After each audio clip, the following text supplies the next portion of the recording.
to Stampscaping 101. I have my Recollections Jewel Toned Foil pack here. It's a 5-pack set with 5 8.5 by 11 sheets of each one of these colors right here. I thought I'd give the purple one a test here. I've been looking forward to using purple for a while. I'm going to be using Nature Set number 9 here, but kind of minimally because I want to use it in conjunction with one of my quote stamps here. I want to test out typography on this paper. So something like this right here, it's not going to leave me a lot of space in here to do my landscaping, but we will set the foundation for this piece with these Nature Set number 9 designs. Okay, so I'm going to be using the Brilliance inks right here. If you have tested out stamping on foil with different types of inks, I know something like a StazOn will work just fine, because that works on just about anything. That's a solvent ink if you don't know what I'm talking about. Let me know in the comments section. I'm just getting around to testing out these types of surfaces, so I'd like to know what works and what doesn't. Okay, so adding in this lakeside cove here. Should I add in some clouds first? Let's do that, okay. I'm adjusting already here, you know. It comes to show you I do not plan out my most of my scenes that I do. I mean, I have the kind of the gist of kind of what what I'm going after, but I'm adjusting on the fly. Okay, now the reason why I'm going to do my background first is so that I can just stamp right over the top of it with black. If I stamp the black first, then if I'm adding white over the top, this ink might still be, pretty wet and I might be smearing it. So let's go with the background of this first. And okay, I'm going to be adding in some clouds into my sky here. I'm going to do it fairly lightly because I plan on stamping out my text here in a very light color, which is white, as opposed to doing it in black, okay? So I don't want to make the background too busy or bold with white because I'd be stamping white over white in that case, okay? Alright, so just a RIP paper towel often does the trick for me with certain types of sky forms, and it makes for a nice, very soft version of a cloud, okay? Now the trick to this is to, for me, when I'm doing this, you can, everyone's can come out different. All of mine come out different from my other ones too. But for me, in terms of a technique, what you do is you kind of add in your forms like that, but then go back into it over the top, and to soften those transitions right there a little bit, So do it with a fairly dry applicator, in this case 100% cotton ball, okay? Alright, should we try to do some reflections down here? So I was going like that, okay? And what I'll do is I'll go like this, alright? And then my lake will be down here somewhere. So it doesn't have to be a perfect mirrored impression, I guess? I don't know. Formation down there, whatever, cloud figure. And it doesn't have to be in the same, let's say, value as that top one. Maybe I'll do it lighter in the water or something like that. Just for some variation. We want it kind of mirrored, if that is kind of the effect that we're going for. But it doesn't have to be like an identical version of it, okay? Alright, then what we'll do is we'll go back in here and soften that out again, okay? About like so. See that right there? It's kind of like a little bit of a mirrored impression, or whatever, formation, I should say, not really impression. Alright, and let's go for a different tear right here. Sometimes you have to kind of manipulate your tear a little bit. Okay, let's go something like this. These clouds are going to be a little bit weird because I am going to stamp out that right in there again, so otherwise I'd kind of fill in that entire space.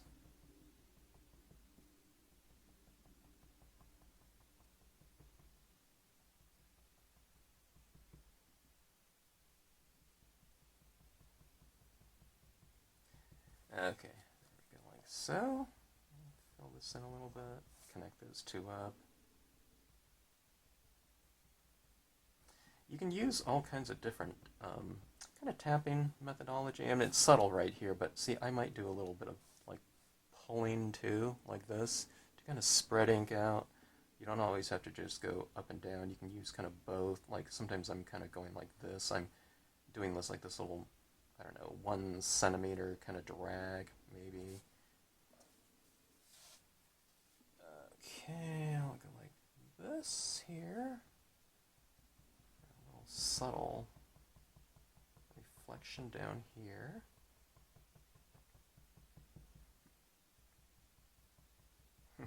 It'd be kind of cool if you stamped out the text in positive up here and then go with a reverse stamping down below with the text. I haven't seen that done before, like people mirroring text, you know. You'd have to use a doubling stamp or something like that, you know, where you stamp onto a piece of blank rubber and then you take that and you stamp it. You'd have to do something like that, but I don't know, I haven't seen like words reflected before. That'd be kind of interesting. It'd be kind of gimmicky, sure, but it'd be kind of cool. I don't know. When do you do that? Okay, so adding a little bit of cloud up here.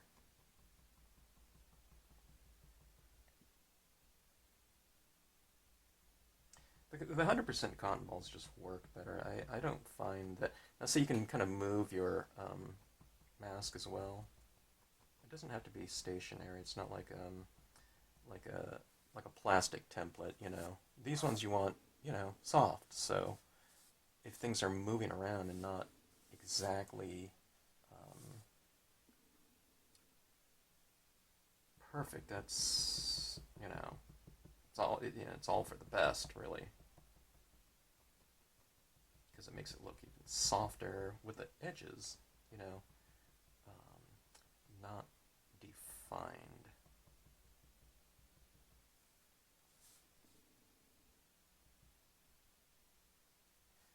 I kind of forgot which is the sky and which is the surface already.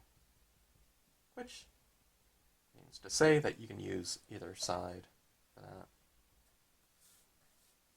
I think it was like this. Okay, so I'm putting a little bit down here on the horizon because I'm going to stamp my Lakeside Cove right in that area. Your clouds will, if you do this type of freeform cloud creating, your clouds will come out different every time. Which I would embrace if I were you. I wouldn't get kind of frustrated, like, oh, I really like those clouds that I did the last time. And then where you try to kind of replicate them exactly, it just doesn't happen. There's too much variation that happens. So I just embrace that type of notion and you know, kind of, I don't know, live in the differences. All right, so I think that looks pretty interesting, I guess. Things look very different once you stamp your imagery over the top anyway. All right. Now, I could heat set this. Should we heat set that? Okay, don't be lazy. This is already a very short video, and it only takes like a second or two, or a few seconds.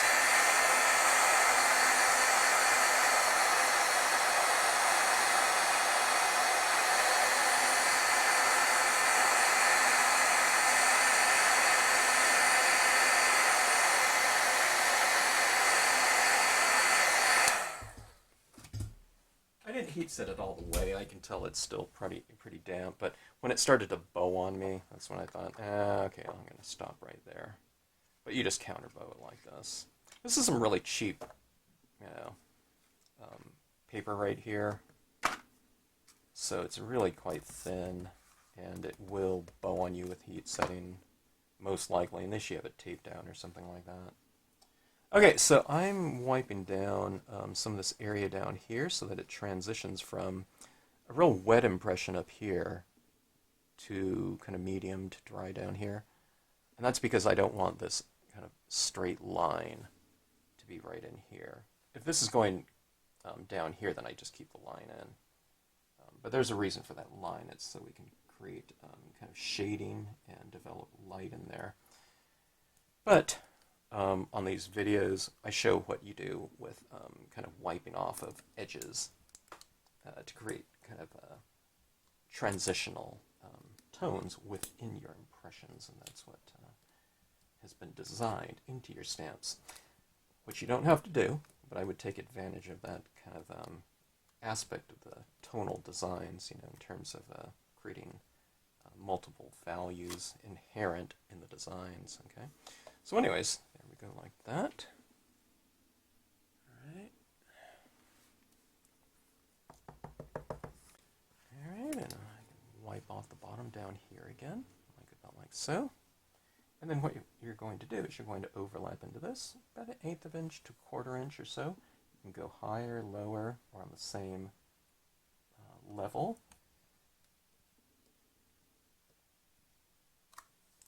Okay.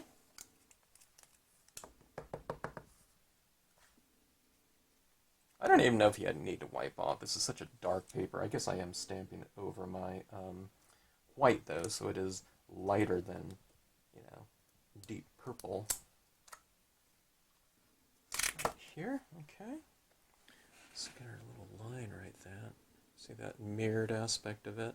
And see, I put a little bit of white in the background. I probably should have put a little bit more right along here so that those rocks would stand out a little bit more, but you can tell where, see, this is the color of that paper, so I put some white down there so some of those rocks do stand out more. Okay, that is the Lakeside Cove there, and we'll go with some larger pines in the foreground. Okay, it's the pines and rocks small.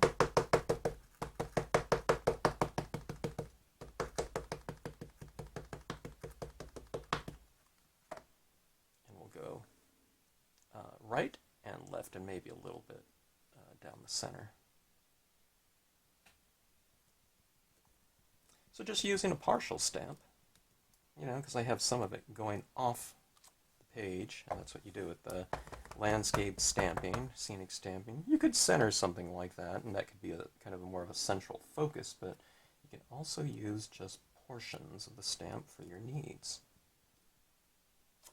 Okay, now watch this. I'll just use a very small portion of it just by going really low here, kind of putting it a little bit off center. I like to leave a little bit of space, usually, in my scenes for the viewer to enter the space, you know, so it's a little bit of a narrow gap right there, but you can put it all the way across the front of it, and that would look okay too, but I think for just visual purposes, I usually like to leave a little bit of a space there. Alright, so that is that. It's coming along pretty good. I do like the, I like the white against that purple. I think that makes for a good combination. Let's see, I'm just trying to think of it. I might add a little bit of a character, and yeah, let's add a focal point here. It's going to be very subtle. Let's add that little canoeist here. I think it needs a little bit of a kind of a focal point in here. Alright, so let's go like this. And watch out when using pigment inks on slick surfaces like this, with small images especially. Okay, you don't want it to kind of slide when you press it into your scene. Especially if you're going into, like, if I was doing this impression right over, like, some of that white Now the white's heat set, so it's not quite as much of a factor, but if that white was wet, stamping kind of thick ink into thick wet ink can make kind of the smaller stamps, kind of slide a little bit. It's not precarious as long as you're kind of mindful of it. All right, so we have our images down like so. Okay, look at that character. It kind of disappears until you kind of go like that. That's what's kind of fun about the foil. You definitely get. I don't know. It's an interactive experience. I would say. Anytime we're looking at it, or, oops, I got the wrong quote here. It's reading like this, so this one is right here. Okay.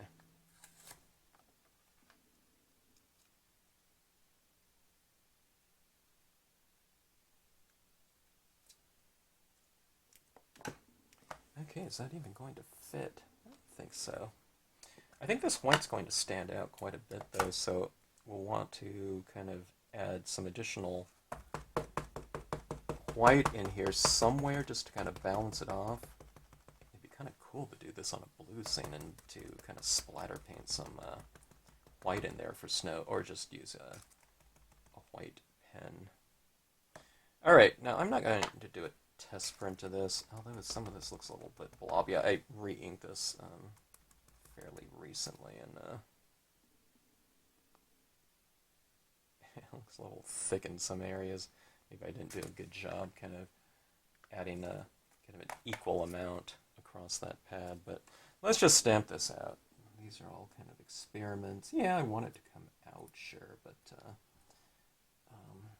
I want to see what these things look like over the top of things even more. So what I'm doing is I'm testing out to see not only what this looks like on a dark purple foil with white, but I'm seeing what it looks like with the clouds over that purple foil, in the degree that I've added the clouds. How thick did I add the clouds? Will this stand up against that white of the clouds?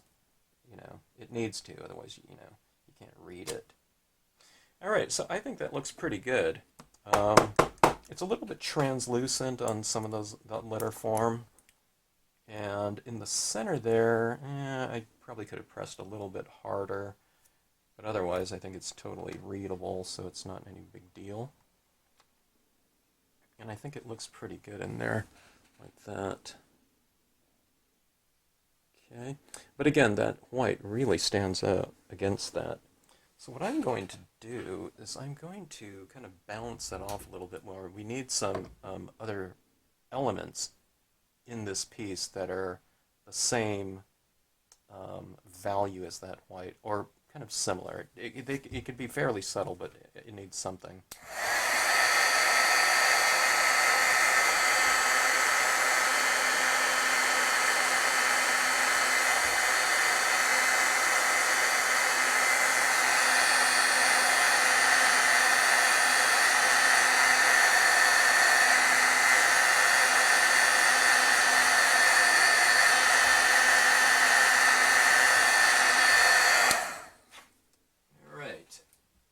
Things dry really fast. I don't know if the other types of pigment inks will dry as fast, but I'm hoping they will dry on there, okay?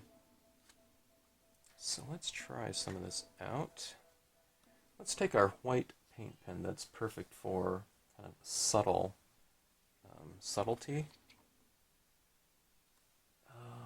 Here we go.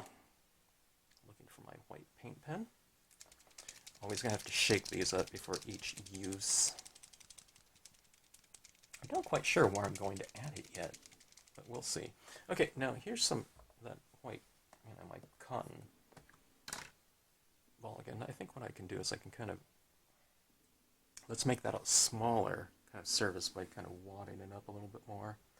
Let's see if I can kind of illuminate some of these cloud forms a little bit more. Maybe that'll kind of also create somewhat of a relationship between that value of white. There, maybe we'll add it down here in the foreground as well. We can add it over some of these trees here too. That's all right. You can go right over the trees. It lightens them up a little bit, but you know, it just kind of makes them look a little bit more distant or illuminated. So one of the two or both, and it just makes it look pretty good because you get variation in your imagery. Actually, it looks really good, I think. Okay, let's add a little bit of mist down here at the base of the rocks too, I think. All right, just add it. I'm kind of dry tapping this in here and tapping it very lightly where it just barely changes the spirit of some of those rocks right in there. Okay, I think this is doing it here. It's adding that element that we need in here just to kind of harmonize with the text. Okay.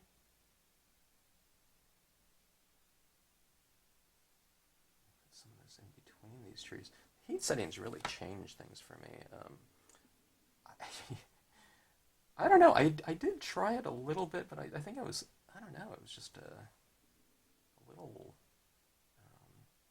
tentative about adding too much heat to this, the foils when I first started doing it. Now I realize, oh, okay, you can just completely heat set and it's fine. See, what I mean is I can go over some of these trees right here without, you know, worrying about them kind of blurring and everything like that, because they, you know, they stay wet if you don't heat set it. So.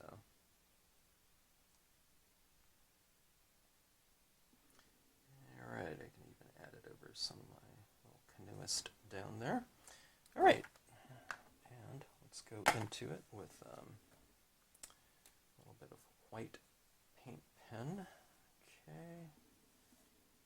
I don't know if this is day or night, but if I add some stars, it'll suddenly become nighttime, right? Okay, actually it does look more nighttime, huh? When I'm looking at it here, it's much more like lit like that, so like in front of me, I can see on the camera it looks much more of the spirit of a night scene. So let's just make it a night scene, okay? Let's add a few little stars like so.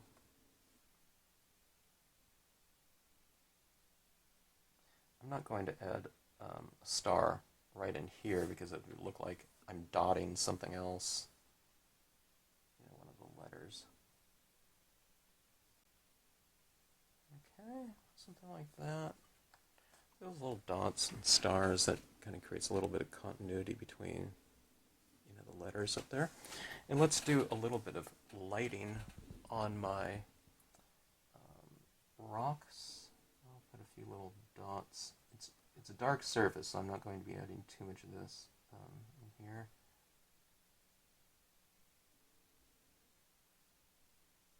But it just kind of illuminates those rocks. The darker something is, if you're adding highlights, you use less highlights, because if it's dark, you're saying that now a lot of light is hitting it, right? Okay, so there we go. It's just a few little dots on tops of these rocks, like that. That's what it looks like at arm's distance, though.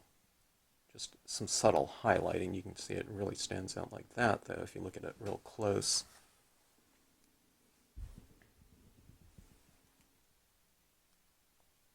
Do you like these reflective types of surfaces, though? You know, like a dark purple like this, it's not so much of a mirrored surface, but even like my arm kind of reflected in this. I mean, it changes the spirit of it. All right, let's add in, I haven't done this in a week or two, but let's try a little bit of crystals here. Someone asked me about this right here. Why is that pin in there? I never use this roller part like that, or this, and it's not a roller, but this wide thing. So I just put that pin through there because sometimes when I'm using this side, this little tiny bit right there, you know, I mean, there's glue that dries up on that all the time, and on the inside there.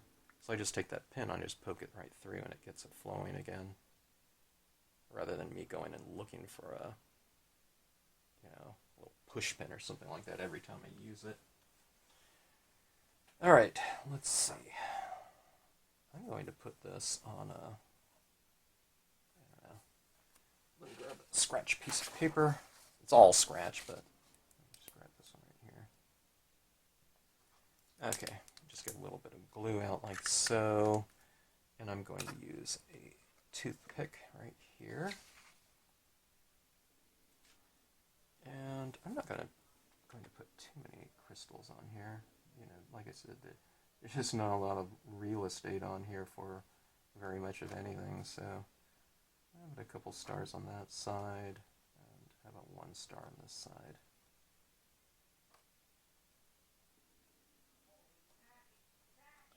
Okay, and let's, I don't know, you can mirror one down here. Not exactly a mirror, but how about, you know, 3 down here. I won't do it, you know, like a perfectly symmetrical or anything like that. But actually, those little glue things will kind of glisten too. See those little glue things like there on the foil, what they do? There's one right here, and there's 1, 2 right there, and another one right here. See that? That's kind of fun, just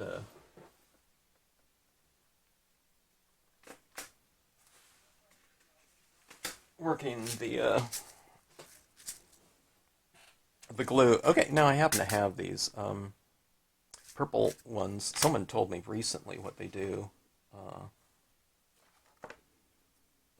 Thanks for the mention. Was it Meg? But they mentioned what they do with their clear crystals was that they color them with a, you know, an alcohol pen, you know, to make it whatever color. So I thought, oh, you know, I think I should have done that. But I do have these violet ones right here, these purple, or what do you call it? What color is this? Purple? I forgot. I forgot that jewel. But I don't know. Now I have like 2,000 of these. I don't know. These are really cheap, though. Okay. I need to clean that tip off right there. This is my jewel picker. Okay, so I'm putting a large one in there in that purple. Just, I don't know, it's more subtle, okay? It's big. Maybe, I don't know, maybe that blends in too much. Well, that's another thing that we're learning here. Let's go with the clear. Okay, boy, that clear really stands out. Okay, here. And down here. This is extra little things. It's already kind of interactive in terms of